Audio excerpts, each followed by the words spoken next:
Hai, Assalamualaikum warahmatullahi wabarakatuh. Welcome to eTeach English Teaching with me, Mrs. Tika. Okay, how are you guys today? I hope all of you in good condition right now. And we also hope together that this pandemic will be end soon. So please stay at your house. Okay, don't forget please to stay at your house. Okay, about our material today. We will discuss about descriptive text. Before we talk more about descriptive text, we must know what is a descriptive text. A descriptive text is a text which describes a particular person, place, or item. Maksudnya, sebuah deskriptif teks itu adalah teks yang menggambarkan tentang seseorang, tempat, atau benda. The structures of descriptive text. Ternyata ketika kita ingin menyusun sebuah deskriptif teks, kita harus memperhatikan strukturnya. What are they? First is identification, means identifies the person, place, or item to be described. Jadi, poin pertama adalah identifikasi.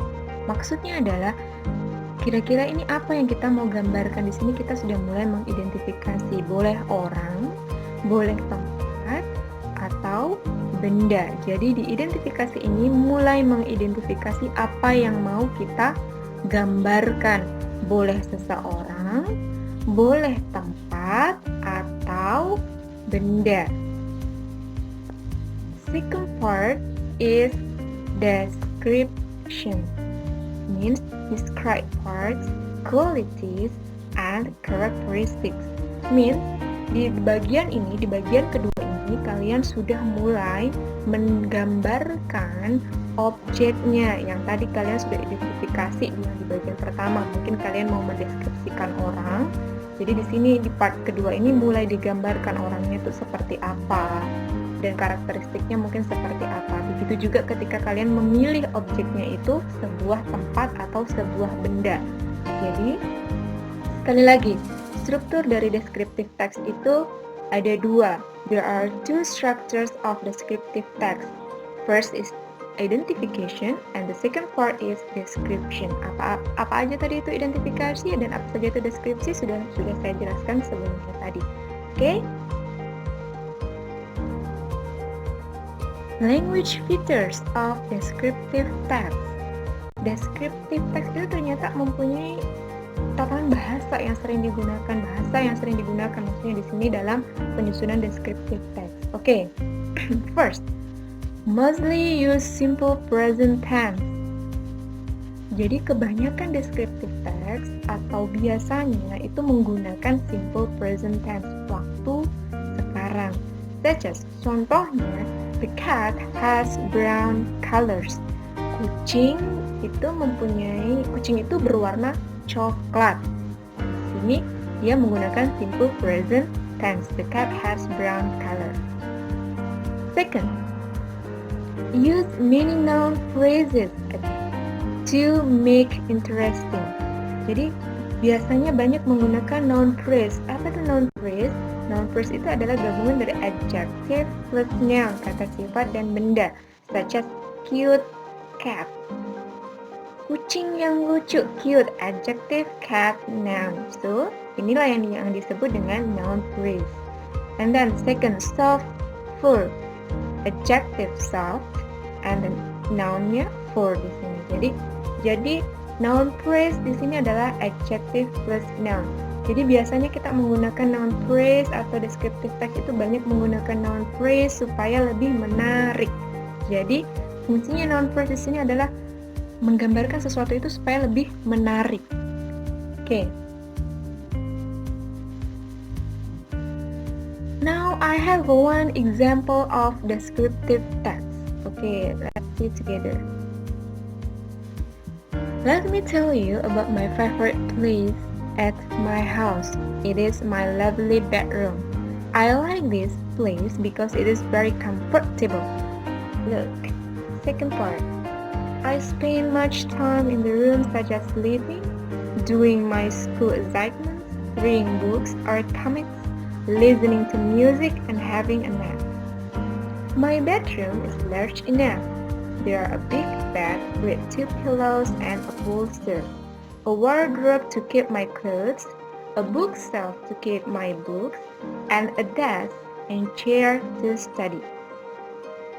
I have a small whiteboard on the wall to write notes about assignments or coming tests I have to do. My bedroom also has a big window where I can enjoy the beautiful sunrise and see the green garden in the side yard. I really love staying in my bedroom. Okay, let's know the part. First, identification. Kita sudah mulai mengidentifikasi ini di sini. Let me tell you about my favorite place at my house. Oh, ternyata yang kita mau bicarakan di sini ini sebuah tempat di dalam rumahku, misalnya gitu kan. Jadi apa yang digambarkan? Oh, it's my lovely bedroom. Ternyata yang digambarkan di sini yang mau dideskripsikan itu adalah kamar tidur atau ruang tidur kita gitu. Jadi yang diidentifikasi di sini part pertama ini adalah identifikasi. Apa yang mau digambarkan? Ternyata di dalam contoh di sini yang mau digambarkan adalah bedroom. Okay.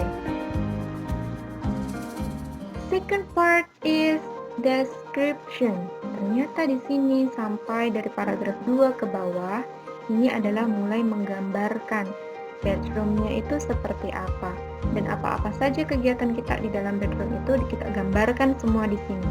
Inilah yang disebut dengan description. Oke, sekali lagi. Description. Di sini sudah mulai my bedroom is large enough. Ya, sebutkan di sini. There are a big bed with 2 pillows, ya. Ya udah sebutkan di sini. Dia sudah mulai menggambarkan di bagian kedua. Jadi descriptive text di sini sudah memenuhi strukturnya. The first is identification and the second is description. Okay, the next part is conjunction.